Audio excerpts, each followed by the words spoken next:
नमस्ते दोस्तों, मैं जॉनी राग रूहानी दास्तां के इस दूसरे अध्याय में आप लोगों का स्वागत करता हूं। आज मैं आप लोगों के सामने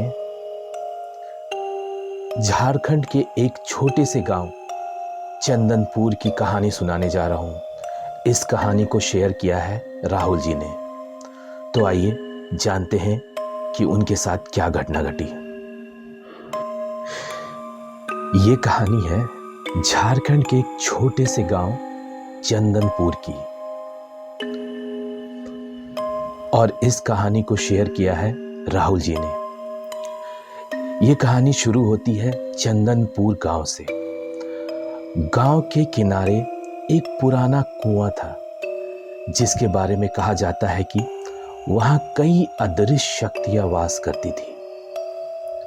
रात में उस कुएं के पास से जाने वाला कोई भी व्यक्ति अगली सुबह या तो बुखार से तड़पता मिलता या कभी वापस ही नहीं आता।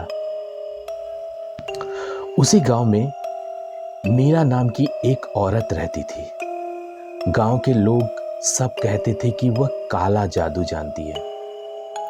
लोग उसे चुड़ैल मीरा कहते थे। वे अकेली रहती थी और अक्सर आधी रात को उसके घर से अजीब सी आवाजें आती थी। कभी किसी बच्चे की रोने की आवाज, कभी किसी के चीखने की आवाज। एक दिन गांव का एक लड़का राहुल, जिसने हिम्मत की और कहा, यह सब झूठ है, मीरा बस एक बूढ़ी औरत है, कोई चुड़ैल नहीं है। वो रात को अपने दोस्त के साथ मीरा के घर गया। दरवाजा खुला था और अंदर एक अजीब सी गंध, एक अजीब सी खुशबू आ रही थी, जैसे कुछ सड़ा हुआ हो। दीवार पर लाल रंग से कुछ लिखा था, जो सत्य जानने आएगा वो खुद झूठ बन जाएगा। राहुल ने अंदर एक छोटा सा लकड़ी का बक्सा देखा, जिसमें नीले कलर का धागा बंधा था। उसने धागा खोल दिया और उसी पल एक ठंडी हवा चली। दिए अपने आप बुझने लगे और कमरे में एक आवाज गूंजी। अब ये बंधन टूट चुका है। राहुल और उसके दोस्त भागते हुए घर से निकले, लेकिन रास्ते में राहुल का पैर फिसला और वो गिर पड़ा। जब सबने पीछे मुड़ के देखा तो वही था,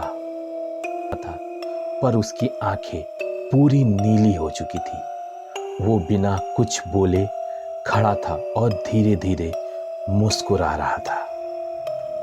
अगली सुबह राहुल अपने घर में मिला, लेकिन वो अब बोल नहीं सकता था। डॉक्टर ने कहा कि उसके शरीर में सब कुछ ठीक है, पर उसकी आत्मा जैसे किसी ने बांध दी हो।